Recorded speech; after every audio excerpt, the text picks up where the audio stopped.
Welcome back. Welcome back everyone to the Little Red Ninja allotment.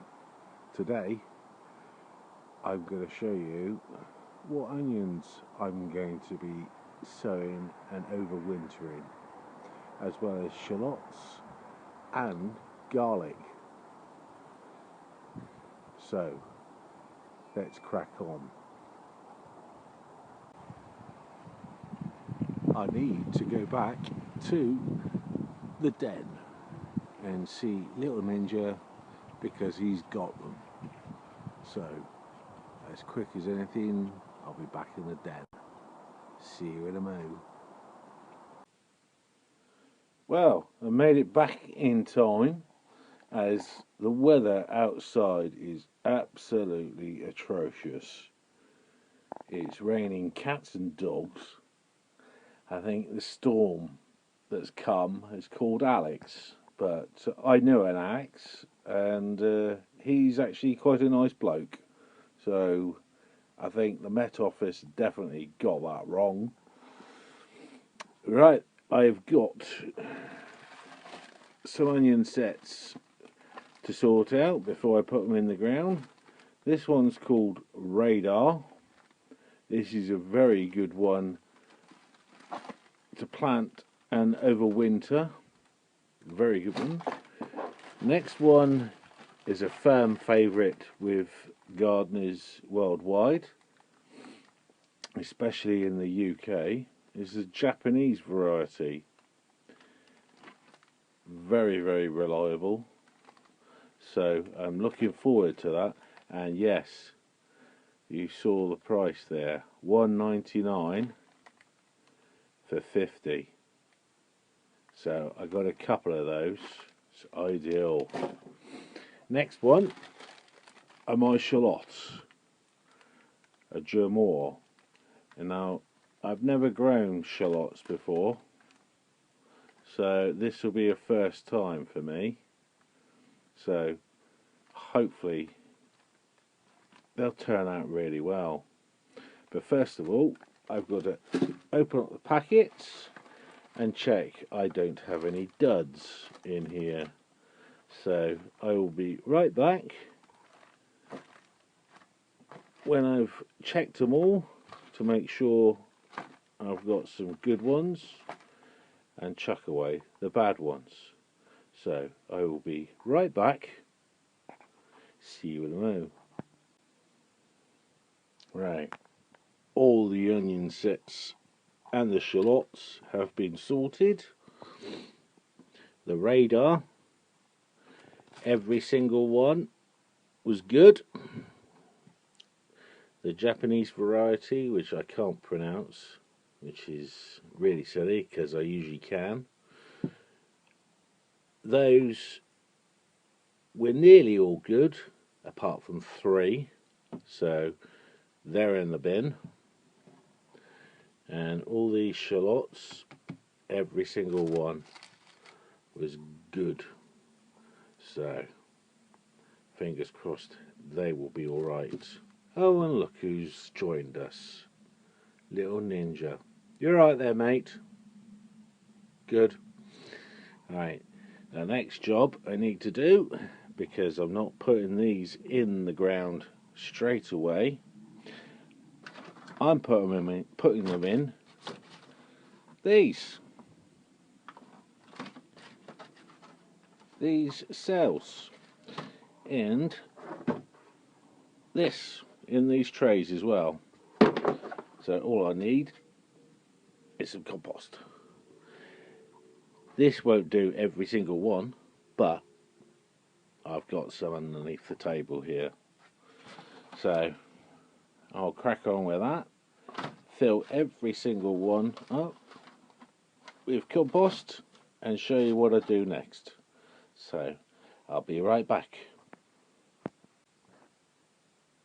There we go, we're just putting some in, as you can see, just showing a little bit of the onion set at the soil. So all I'm doing, the root end of it as you can see there's two distinct areas. That's where all the green foliage comes from, and that's where the roots. So it's quite easy really. You stick that end in here, just push it in, so this, and then just feed it back. There we go. As you can see, it's just showing. And I'll finish the rest of this tray and show you the finished article. Shouldn't take too long, but this just gives the onion sets a head start rather than being in wet, soggy and often cold soil. That soil is not cold, so it will romp away. So I'll be back in a sec. All done. And I have 4 trays of one lot of onions that I've done, which are the Japanese variety, the Shenzhou yellow. So pretty good. I'll get on and do the radar variety, but first I'm going to do the shallots, and as they are slightly bigger than the onion sets, well, they're quite a lot bigger actually. Now what I will do with these, I won't stick them in individual cells like that. I will just stick them in 3-inch pots. So I'll crack on with that, and I will be back in a second.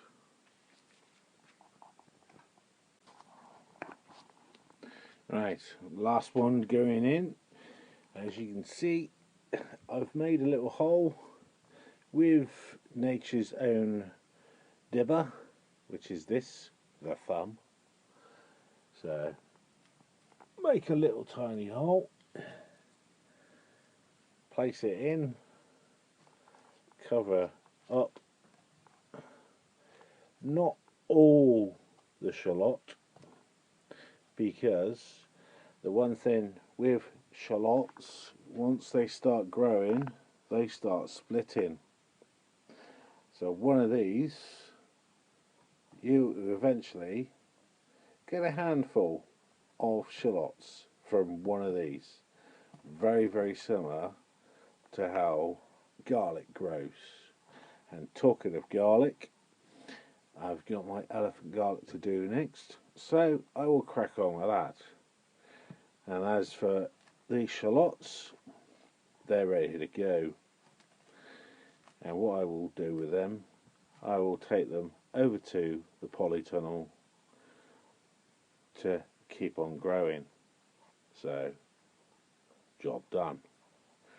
Garlic. And finally, my garlic, which are elephant garlic.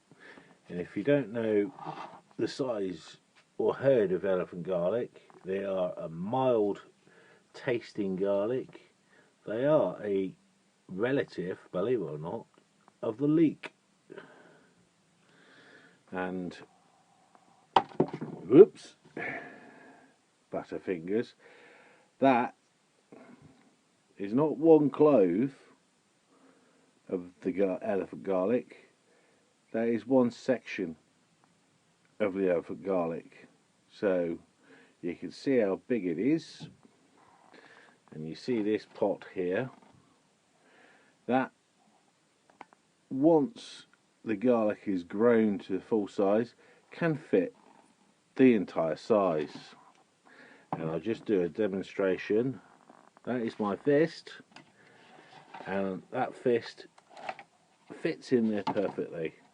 So it can get as big as that, which is massive. I've done 3 already, and the last one, that is the growing tip. and that is where the roots are, and you can see the roots, and for some reason my camera is not focusing. Silly thing. But that thumb again, nature's dibber, straight in. And the reason I do that is you don't really want to damage the roots, because if you damage the roots before they get going, they'll rot. So on the top, on the surface, might look all rosy and growing, but underneath it could rot. So that is all sorted. All my onion sets are done. Ninja is happy, thank goodness. Now all I've got to do is water those 4, water the rest of the onions, and that's some of them. They're already been watered, but water them somewhere sheltered, let them grow for a couple of weeks, so hopefully foliage will come up on those and the onions as well. So I would give it a month. So the first week of November we'll be back to check on them, and until then, stay safe, stay dry, which is more important at the moment. Enjoy your gardening, whatever you're doing, and I'll see you the next time. But most importantly, smash that like button and the subscribe button, and I'll see you next time. Bye for now.